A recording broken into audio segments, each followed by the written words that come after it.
Welcome to Chapter 9, Evidence in Immigration Court. This chapter is brought to you by the World Affairs Council of Austin. Our learning objectives are to identify the types of evidence used, explain the relaxed rules of evidence, understand how judges evaluate evidence, describe how counsel introduces and challenges evidence, and apply these principles to court scenarios. Key terms for this chapter include admissibility, weight of evidence, corroboration, authentication, hearsay, country conditions evidence, documentary evidence, and testimonial evidence. Immigration court is a civil administrative court, not a criminal court. This means that the federal rules of evidence do not apply, and almost all evidence is admissible. However, the immigration judge decides how much weight to give each piece of evidence. There are three main types of evidence in immigration court: testimonial, documentary, and country conditions. Testimonial evidence, crucial for asylum cases, includes testimony from the respondent and witnesses. Documentary evidence, such as medical records and affidavits, must usually be authenticated. Country conditions evidence helps assess credibility and risk of harm.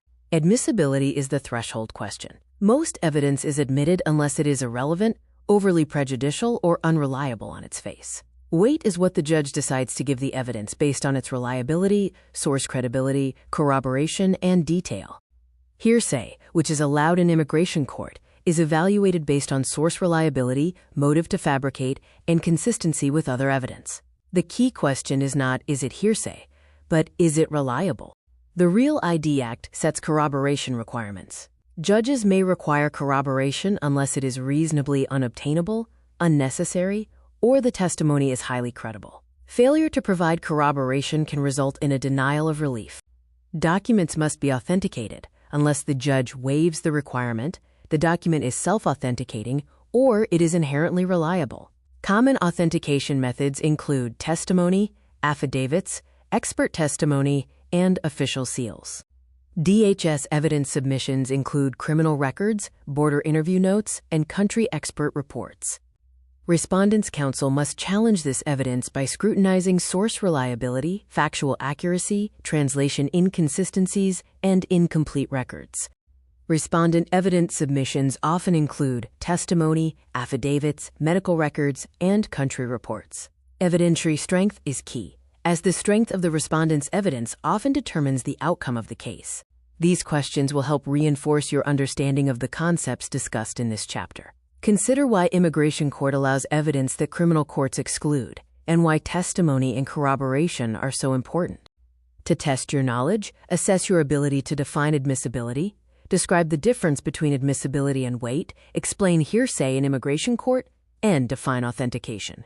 Let's review practice case number 9, the matter of Mariam Tesfaye. Mariam, a 26-year-old Ethiopian national and graduate student, seeks asylum based on past and future persecution due to her political activism.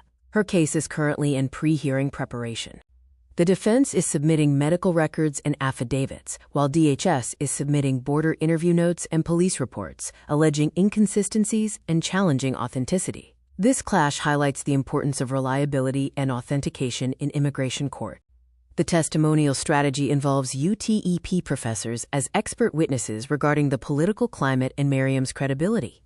Character witness Susan Abel Martinez will testify on professional stability. The defense must analyze the DHS cross-examination focus on the UTEP incident and narrative gaps at the border. Key litigation questions for the judge include the authentication of the Ethiopian police report and whether an anonymous threat letter should be admitted as evidence.